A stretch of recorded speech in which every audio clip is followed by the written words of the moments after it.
बिस्मिल्लाहिर्रहमानिर्रहीम। अस्सलाम वालेकुम my YouTube family, welcome to Beauty Point Studio. कैसे हैं आप सब लोग?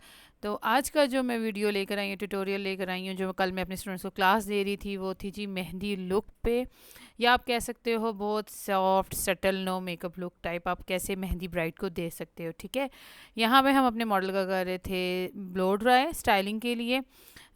जो है वो थोड़े से क्लिप्स यहाँ पे मैंने ऐड कर दिए थे। अच्छा, गर्मी बहुत शिद्दत वाली है, तो इस गर्मी में किस तरीके से हम बेस को स्टे कर सकते हैं, लॉन्ग लास्ट बना सकते हैं, आज की वीडियो में वो भी आपको देखने को मिलेगा। तो इसलिए आपने वीडियो को स्किप नहीं करना, एंड तक देखना है, और बहुत सी टिप्स आपको नहीं मिलेंगी फॉर समर बेस। ठीक है, यहाँ पे आप देख सकती हैं कि हमने मॉडल की स्किन को प्रेप कर दिया था, उसके बाद जो है ऑरेंज करेक्टर लगा दिया था, क्योंकि पिगमेंटेशन नोज़ पे, फोरहेड पे और अपर लिप पे थी और चीक्स पे थी, तो हमने ऑरेंज करेक्टर लगा दिया एज़ यूजुअल, जो मैं एल गर्ल का ऑरेंज करेक्टर यूज़ करती हूँ। और देन उसके बाद क्रिस्टीन की डर्मा एक्स बेस लेके बेस नंबर 45 वो मैंने इनके फेस पे पूरी अप्लाई की थी। अच्छा, जब स्किन थोड़ी सी प्रॉब्लमेटिक हो ना, तो बेहतर रहता है कि आप डर्मा बेसिस की तरफ जाएं, वो आपके लिए सेफ साइड होती है और कवरेज बहुत अच्छी देती है। ठीक है, लेकिन अगर आपके पास नहीं है तो आप इस यहाँ पे जो है क्रायोलॉन की 45 भी यूज़ कर सकते हैं, या डायरेक्ट फाउंडेशन पे भी काम कर सकते हैं। ठीक है, इट्स डिपेंड। अब यहाँ पे आप देख सकते हो कि मैंने जो है वो 45 फाउंडेशन लगाया, और अच्छा अच्छा tap tap tap tap tap tapping पे बहुत फोकस करना है। मेरे स्टूडेंट्स को भी थोड़ी सी कन्फ्यूजन यही आ रही है कि हम जब बेस बनाते हैं तो बेस उठ जाती है, कभी अपर लिप से, कभी चिन एरिया से। लेकिन अगर आपकी ब्लेंडिंग अच्छी होगी, टैपिंग अच्छी होगी, तो आपकी बेस को कुछ भी नहीं होता। ये मेरा दावा है गारंटी के साथ। ठीक है, मनी बैक गारंटी के साथ। तो आप लोग यहाँ पे देखें कि फिर मेरे जो हाईलाइट पॉइंट्स थे, वहाँ पे मैंने जो है 2W दे के मैं टैपिंग कर रही हूँ, और टैपिंग टैपिंग टैपिंग। ब्लेंडर अच्छा बिल्कुल जो है ना, मेरा जो स्पॉन्ज है वो ड्राई है, वेट नहीं है, स्क्वीज़ भी नहीं हुआ हुआ। मैंने हाइलाइट्स पॉइंट्स जो है वो उठा लिए बेस बना के, और देन उसके बाद जो है मैं यहाँ पे जो है आप देखें, कहीं से भी मेरी बेस सामने भी रियल में भी देखने में कहीं से भी उखड़ी भी नहीं लगती। उसके बाद मैंने मिनरल लिया स्वीट टच का, आई थिंक न्यूट्रल शेड था, वो मैंने लेके इनको जो है यहाँ पे पूरे हाईलाइट एरिया पे जो है वो अप्लाई कर दिया। ठीक है, और ये एप्लीकेशन करके मैं आ गई घर की तरफ, क्योंकि ऊपर मेरे आगे थे गेस्ट, तो मुझे बुला लिया गया। तो मैंने कहा आप लोग करो इतनी देर स्टाइलिंग, तो मैं आती हूँ। तकरीबन मैं आधे पौने घंटे के बाद जो है दोबारा सैलून में आई। एक्चुअली जिनको नहीं पता, मेरा घर ऊपर और सैलून नीचे है, तो इस वजह से यानी कि आना जाना आसान होता है। अब ये ना समझिए कि मैं कहीं चली गई थी। तो ये जो है फिर मैंने इनको बिठाया, और गर्मी बहुत थी, इस दौरान हमारी लाइट भी चली गई। तो ये भी एक हमारा एक्सपेरिमेंट था कि हम देखें कि हमने इस तरह जो है वो लूज़ पाउडर लगाया, तो उसके बाद बेस ने क्या कमाल किया। अच्छा, जब मैं वापस आई तो बेस को कुछ भी नहीं हुआ हुआ था अपनी जगह, बल्कि अच्छी ग्लो कर रही थी। और यहाँ मैंने अपने स्टूडेंट्स को कहा कि आप जो हैं आईब्रो की शेपिंग करो केक पोमेट के साथ। ठीक है, तो एक्वा के पोमेट के साथ जो है वो आईब्रो शेपिंग कर रही हैं, जो आपको दिखाई दे रहा है कि आईब्रो को किस तरीके से शेप दे रही हैं। आप रेवोल्यूशन का पोमेड ले सकते हो, एनाथासिया का ले सकते हो, देन एक्वा का ले सकते हो, मुसरत मिसबा का जो है आईब्रो पैलेट है, आप वो भी यूज़ कर सकते हो। ठीक है, तो आईब्रो की शेपिंग जो है वो की जा रही है थोड़ा नेचुरल रहते हुए। अच्छा, आजकल जो है ना मेहंदी की ब्राइड्स को ज़रा हैवी मेकअप किया जाता है, लेकिन बनस्बत आज से 15 ईयर्स बैक आप चले जाओ तो मेहंदी ब्राइड पे कुछ भी नहीं होता था। अच्छा, जब मैं ऊपर गई तो इतनी देर में पीछे से हेयर स्टाइलिंग होगी, एक्सटेंशन डाल के हम लोगों ने जो है वो सामने से ब्रेड बना दी थी, और ज्वेलरी वगैरह वेयर करवा दी थी, ताकि टाइम वेस्ट ना हो। जब मैं वापस आई तो मैंने फिर हल्की सी टैपिंग की, जहाँ जहाँ जो था वो थोड़ी सी लाइंस आ गई थी, हल्की सी क्रैक्स तो कहीं भी नहीं थे, लाइंस आ गई थी। तो मैंने टैपिंग की, और उसके बाद जो है मैं इनके फेस पे बनाऊंगी, वाटर बेस अप्लाई करूँगी। वाटर बेस की जो मैंने मिक्सिंग की थी, मैंने लिए थे इंडियन पैन केक के 2-3 शेड्स मिक्स किए थे, और उनमें वाटर डिल्यूट करके मैंने फेस पे अप्लाई किया था। गर्मियों में बहुत बेहतर रहता है कि आप सेफ़ साइड पे रहने के लिए क्रायोलॉन के जो है वाटर पैन केक हैं, क्रिस्टीन के हैं, इंडियन हैं, डिफरेंट कंपनीज़ के हैं, आप वो यूज़ कर सकते हो। ठीक है, यहाँ पे मैंने मिक्सिंग करके पानी की जो है एप्लीकेशन की, और एप्लीकेशन करने के लिए सबसे पहले आप लोग स्टार्ट नेक से लोगे, ताकि अगर शेड लाइट है या थिक है आपका वाटर बेस कुछ भी है, तो आपको नेक पे समझ आ जाएगी, तो फिर आप फेस तक जाना। ठीक है, और साथ साथ टैपिंग करनी है। ऐसे नहीं कि आपने छोड़ देना है कि भी हम पहले पूरे फेस पे लगा लें, देन टैपिंग करें, क्योंकि ये एकदम पंखे की हवा से ड्राई होने लग जाता है। ठीक है, तो आपने उसको सेट करना होता है। ये आप देख सकते हैं, मैं यहाँ पे एप्लीकेशन कर रही हूँ, बिल्कुल सेम शेड ही आ रहा है। मैंने बहुत फेयर नहीं लेके, क्योंकि मेहंदी की ब्राइड को बहुत फेयर लुक पे आप लोगों ने नहीं लेके जाना होता, नेचुरल ही रखना होता है, क्योंकि आगे उसने बारात और वलीमे पे हैवी मेकअप करना होता है। ठीक है, ये यहाँ पे देखिए मैं उसी ड्राई स्पंज के साथ टैपिंग कर रही हूँ, ताकि वो सही अच्छी सेटल हो जाए, यानी कि जो स्किन ने लेनी है वो ले ले और जो एक्स्ट्रा है वो स्पंज में आ जाए। और बड़ी अच्छी फ्लॉलेस बेस बनती है और लॉन्ग लास्ट भी करती है। अगर कोई ब्राइड आपकी या कोई मेकअप आपका बहुत दूर का है, ट्रैवल है, तो आप इसको सेफ साइड पे रहते हुए ये काम कर सकते हो, आपकी बेस को कुछ भी नहीं होगा। फिर इसके बाद लाजमी है कि आपने ऊपर ट्रांसलूसेंट देना है, लूज़ पाउडर देना है, आपने इसको फिक्स करना है।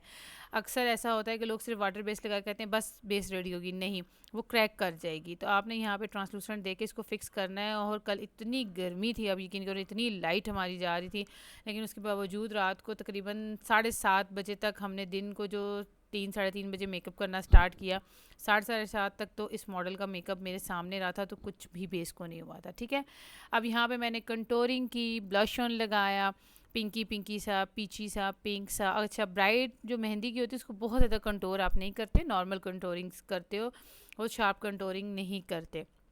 ये भी आजकल ज़रूरी हो गया है पिक्चर्स की वजह से, वरना पहले तो ये भी नहीं होता था। और आप हाइलाइटर दोगे, बस चेहरा चमकता हुआ हो, दूर से लश्कारे मारता हुआ हो दुल्हन का, बस ये बहुत आजकल ज़रूरी है। दैन उसके बाद मैंने एक इंटरफेरेंस शेड लिया गोल्ड में। ठीक है, आई थिंक ये शी कॉस्मेटिक का था। तो मैंने जो है पूरी लिड पे जो है फिंगर से वेट करके पूरी लिड पे अप्लाई किया, ब्रो बोन तक। ठीक है, येलो टोन आपके पास अगर ये नहीं है तो आपके पास ग्लैमरस का पैलेट होगा, कोई भी लोकल पैलेट में, हर पैलेट में गोल्डन शेड होता है, शिमरी मखमली शेड होता है, वो आपने वेट करके पूरा जो है ना आईलिड पे अप्लाई कर देना है। देन मैंने एक उठाया पीच और पिंक सा शेड, जस्ट ये शेड उठा के कॉर्नर पे मैंने एक डेप्थ क्रिएट कर दी। अगर आप ना भी करें तो कोई ज़रूरी नहीं है, लेकिन मुझे अच्छा लगता है कि थोड़ी सी जो है ना डायमेंशन मेकअप में हो, यानी कि ब्लेंडेड ब्लेंडेड लगे। ठीक है, तो बड़ा इजी सा, बड़ा सॉफ्ट सा मेकअप है ये, कुछ भी इसमें इतना ख़ास कमाल नहीं है। ज़्यादा मेहंदी के मेकअप में ना, आपको साफ बात बताऊँ, मेहंदी ब्राइड में ना ज़्यादा हमारी स्टाइलिंग में मेहनत हो रही होती है बनिस्बत मेकअप के, क्योंकि यहाँ हमने मेकअप सॉफ्ट करना होता है, लेकिन मेहंदी की ब्राइड जी उसी दिन ब्रेड भी मांग रही होती है, उसी दिन कर्ल्स भी मांग रही होती है, वो सही यानी हैवी हेयर स्टाइल मांग रही होती है। तो आपको मेहंदी की जो है ना वो वहाँ से स्टाइलिंग में थोड़ा फोकस करना पड़ता है। देन उसके बाद आप देख सकते हैं कि यहाँ पे जो है क्योंकि मेरी स्टूडेंट वीडियो बना रही थी तो वीडियो होगी ऊपर नीचे, उसने घूमना शुरू कर दिया तो आप लोग थोड़ा सा समझ जाएं। तो फिर मैंने यहाँ पे दिया ग्लिटर, क्योंकि मेरी स्टूडेंट्स कह रही थी कि मैडम ग्लिटर लगाएं आप, ग्लिटर्स के साथ कैसा लगता है हमें थोड़ा सा आइडिया हो। तो ये जब हम लोग क्लास दे रहे होते हैं तो ये सब मसले हमें साथ साथ देखने पड़ते हैं कि कभी मोबाइल किधर तो कभी किधर, कभी कहाँ तो कभी कहाँ। ठीक है, तो आई होप आप लोग समझ सकते हैं, क्योंकि मैं काम कर सकती हूँ या वीडियो बना सकती हूँ। तो फिर आज कल जो है वो कल बाहर से भी क्लाइंट्स आ रहे थे, तो फिर वो दूसरी जो स्टाफ की लड़की थी वो उधर, और एक को मैंने मॉडल बना के बिठा दिया था, तो जिसकी वजह से जो है वो थोड़ा काम हमारा लंबा हो गया। तो ये यहाँ पे आप देख सकते हैं मैंने मस्कारा कोट किया है। अब इतनी अच्छी लैशेज़ हों, आंखें इतनी प्यारी हों, तो अगर आप मस्कारा ना भी लैशेज़ ना भी लगाओ तो कोई फ़र्क नहीं पड़ता, लेकिन थोड़ा सा वो डिटेल देने के लिए और ख़ूबसूरत करने के लिए हम लोग जो हैं यहाँ पे आईलैश लगाएंगे, और आईलैश बिल्कुल लाइट सी लगाएंगे। यानी मैंने आर्थमेटिक की 5 नंबर की लैश जो है वो लगाई, जो बिल्कुल नो टाइप होती है। ठीक है, यानी बहुत लाइटेस्ट होती है। 5 नंबर और 6 नंबर बहुत लाइटेस्ट होता है, वो आप लोग ज़रूर अपने पास रखा करें आर्थमेटिक का, for party makeup, for mehndi bride. ठीक है, तो बड़ा नेचुरल सा लुक देता है। कोई नेचुरल मेकअप मांगता है तो आप लैश से भी जो है ना उसको कर सकते हैं। अब यहाँ पे जो है मैंने गम लगा के लैश लगा दी, और ये जी देखें लैशेस लग रही हैं।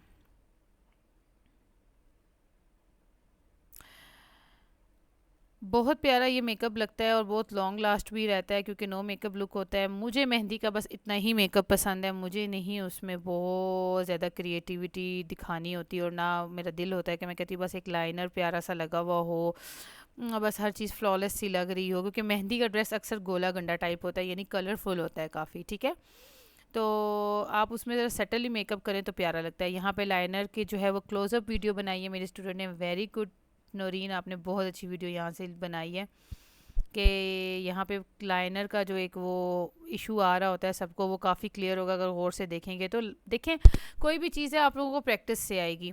मैं बार बार ये बात कहती हूँ, मेरी वीडियोस बारहा बनाने की और बार बार एक ही तरह की वीडियोस डालने का मकसद भी ये होता है कि किसी वीडियो से तो कुछ आपको सीखने को मिलेगा ना।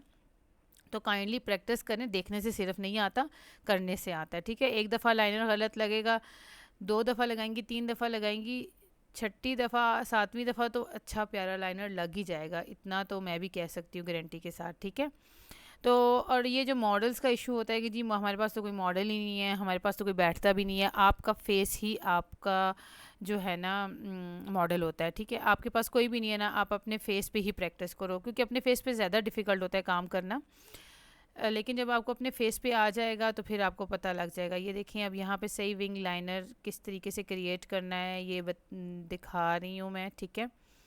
और काफ़ी अच्छे तरीके से जो है यहाँ पे समझ आ सकता है अगर आप लोग देखो। लेकिन अगर आपको कोई प्रॉब्लम है विंग लाइनर लगाने के तो आप कॉर्नर पे टेप भी लगा सकते हो, ठीक है, उससे भी बहुत अच्छा जो है विंग लाइनर क्रिएट हो जाता है। और यहाँ पे जो है मैंने दी थी बेज शेड की पेंसिल, पेंसिल तो नहीं दी थी, जो डर्मा एक्स बेस मैंने 45 लगाई थी फाउंडेशन, वो ही मैंने लिड के अंदर दे दी थी। जब पेंसिल्स नहीं होती थी तो हम लोग इसी तरह ही न्यूड आइज बनाते होते थे। तो अब तो पेंसिल बहुत तरह की आ गई हैं, तो आप ये भी कर सकते हो, ये जुगाड़ भी लगा सकते हो, ठीक है। तो देखिए बहुत घुमा फिरा के मैं इसीलिए बात नहीं करती, इजी वे में बात करती हूँ, बहुत छोटे छोटे स्टेप्स में बताती हूँ। मेरा 10 साल का एक्सपीरियंस है जिसका निचोड़ मैं आप लोगों को दे रही हूँ या अपने स्टूडेंट्स को दे रही हूँ। अब उनके माइंड में ये होता है कि ये चीज़ भी कैसे होती है, ये चीज़ भी कैसे होती है। तो देखें जो चीज़ सही होती है मैं वही बताती हूँ। मैं ना उनको ब्रांड पे रहने देती हूँ कि आप एक ही ब्रांड के जो है वो बिल्कुल बन जाएं, लकीर के फ़कीर बन जाएं।